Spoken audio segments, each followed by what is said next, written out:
Hello दोस्तों, आप सभी का स्वागत है इस नई वीडियो में, जिसमें हम लोग बात करने जा रहे हैं हमारी बची हुई स्थायी समितियों के बारे में। जिनमें पहली समिति हमारी विशेषाधिकार समिति, दूसरी है SC/ST समिति और तीसरी है अधीनस्थ विधायन समिति। ये तीनों समितियां बहुत छोटी छोटी है, तो आइए इन समितियों को एक करके कंप्लीट करते हैं। सबसे पहले हम लोग बात करेंगे विशेषाधिकार समिति के संबंध में।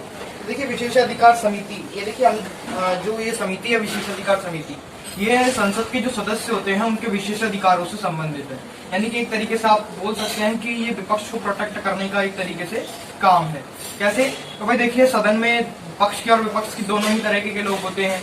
जो विपक्ष वाले होते हैं वो पक्ष वालों से प्रश्न पूछते हैं, तथा प्रश्न पूछने पर कभी कभार जब पक्ष की ज्यादा मेजोरिटी होती है तो उनके अधिकारों का कभी कभार हनन भी हो जाता है। जो उनके विशेष अधिकार होते हैं, जैसे कि प्रश्न पूछना है और किसी से गहराई से प्रश्न पूछना है या मत वगैरह देना है, उनका मत देना है, इस प्रकार के जो कार्य होते हैं इनके विशेष अधिकार होते हैं सदन की।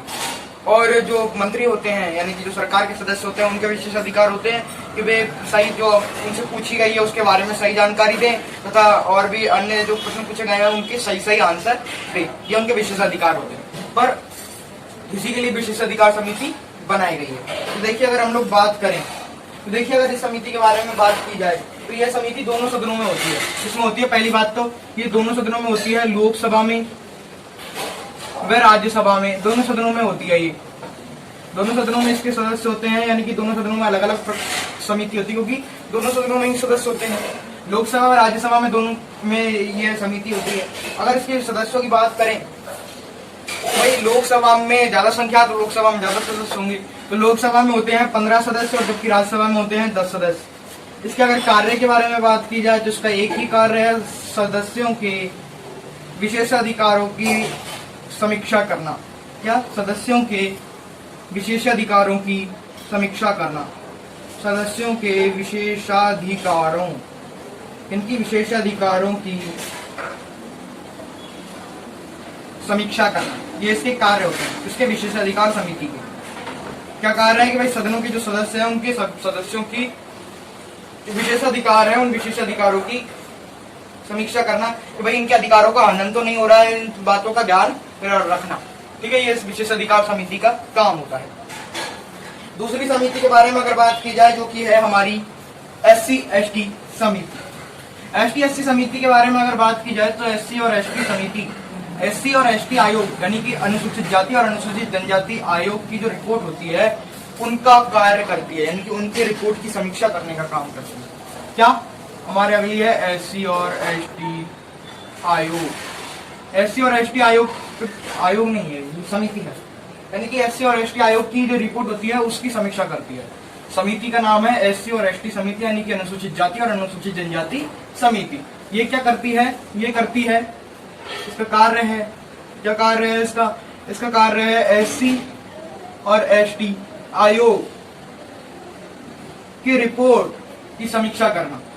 जो उनकी वार्षिक रिपोर्ट होती है उसकी वो समीक्षा करते हैं ये SC और ST समिति के लोग। रिपोर्ट की जांच करना, रिपोर्ट की जांच करने का काम किया जाता है किसके द्वारा? SC और ST समिति के द्वारा।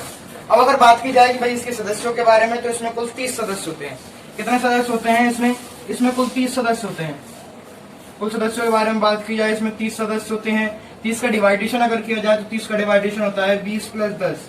20 होते हैं लोकसभा से, जबकि 10 होते हैं राज्यसभा से, यानी कि 20 सदस्य लोकसभा से और 10 सदस्य राज्यसभा से होते हैं। कुल 30 सदस्यों की एक समिति यानी कि सदस्य होती है। इसकी जो रिपोर्ट होती है वो हर साल आती है, यानी कि एक साल इसका क्या होगा? कार्यकाल होगा। इसके अगर कार्यकाल के बारे में बात की जाए तो इसका जो कार्यकाल होगा वो क्या होगा? इसका कार्यकाल होगा 1 वर्ष। ठीक है। SC/ST समिति को देखें तो भाई कार्य क्या है इसका? SC और ST आयोग की जो वार्षिक रिपोर्ट होती है उसकी जांच करती है। कुल इसके में 30 सदस्य होते हैं, जिनमें से 20 लोकसभा से और 10 राज्यसभा से होते हैं। कार्यकाल इसका 1 वर्ष होता है। SC और ST आयोग का काम होता है कि जो SC और ST लोग हैं देश में, उनके अधिकारों की रक्षा करने का काम होता है SC और ST आयोग का। तो उसकी जो वार्षिक रिपोर्ट बनती है उसका ये कार्य करती है। और विशेष अधिकार समिति क्या कार्य करती है? विशेष अधिकार समिति जो सदन में सदस्य हैं उनके विशेष अधिकारों की बोल सकते हैं कि ध्यान रखती है भाई उनके विशेष अधिकार ना छिने। ठीक है। हमारी जो अगली समिति है, अंतिम स्थायी समिति, वो है अधीनस्थ विधायन समिति। क्या है उसका नाम? उसका नाम है अधीनस्थ विधायन समिति। क्या नाम है? अधीनस्थ विधायन समिति। अधीनस्थ विधायन समिति, ये नाम है किसका? अंतिम स्थायी समिति का, विधायन समिति। अब देखिए इस समिति का कार्य क्या है। देखिए संसद में हम लोग जानते हैं क्या कार्य होता है। संसद में कानून बनते हैं, तो जो कानूनों की समीक्षा करने का जो काम होता है, वो काम किसका होता है? अधीनस्थ विधायन समिति का। यानी अधीनस्थ विधायन समिति, यानी कि विधायन जो समिति होती है उसके अंतर्गत ये अधीनस्थ विधायन समिति होती है। देखिए संसद में जब कानून बनता है तो उस कानून की जांच की जाती है। कानून की जांच कैसे की जाती है? माना कि भाई लोकसभा में धारा 370 को हटाने का प्रस्ताव लाया गया था। उस प्रस्ताव को जब पारित कर दिया जाएगा, पारित करने से पूर्व जब उस पर मत होंगे, उससे पूर्व उसकी जांच की जाएगी कि भाई वो जो नियम बनाए गए हैं, कानून बनाए गए हैं, जो विधेयक बनाए गए हैं, क्या वो सही है या गलत है। तो उसकी जो जांच करने का काम है वो किया जाता है अधीनस्थ विधायन समिति द्वारा। ठीक है, देखिए और जो ये समिति होती है ये अलग अलग सदनों में होती है, यानी कि दोनों सदनों में अलग अलग होती है समिति। और इस कमेटी में 15 सदस्य होते हैं और 10 सदस्य भी होते हैं, मतलब 15 सदस्य इसमें कमेटी में होते हैं। और देखिए ये कमेटी जो होती है ये दोनों में होती है। दोनों में से यहाँ पर तात्पर्य लोकसभा राज्यसभा नहीं है, ये यहाँ पर तात्पर्य केंद्र व राज्य, यानी कि केंद्र में भी कानून बनाए जाते हैं, राज्य में भी कानून बनाए जाते हैं। यानी राज्य में भी ये समिति होती है अधीनस्थ विधायन समिति, क्योंकि राज्य में भी कानून बनाए जाते हैं। तो अगर देखा जाए कि भाई क्या होता है, दोनों सदनों में अलग अलग होती है, दोनों सदनों में अलग होती है, और राज्य और केंद्र में भी अलग अलग होती है, राज्य व केंद्र में अलग।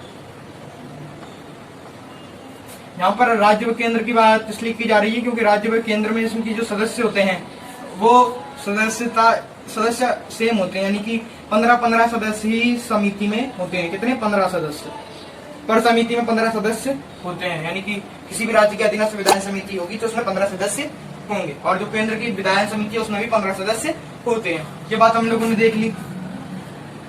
अब अगर अगले बिंदु के बारे में बात की जाए तो इसका क्या है? हम लोगों ने देखा था इसका काम क्या है? कानून की जांच करना। क्या है कार्य है इसका? विधेयक बोल सकते हैं हम लोग, विधेयकों की जांच करना, विधेयकों की जांच करना। क्या करना? विधेयकों की जांच करने का काम किया जाता है किसके द्वारा? अधीनस्थ विधायन समिति के द्वारा। आज हम लोगों ने 3 समितियों के बारे में पढ़ा। पहले पढ़ी मानव विशेष अधिकार समिति, उसके बाद पढ़ी हम लोगों ने SC/ST समिति, उसके बाद हम लोगों ने पढ़ी अधीनस्थ विधायन समिति।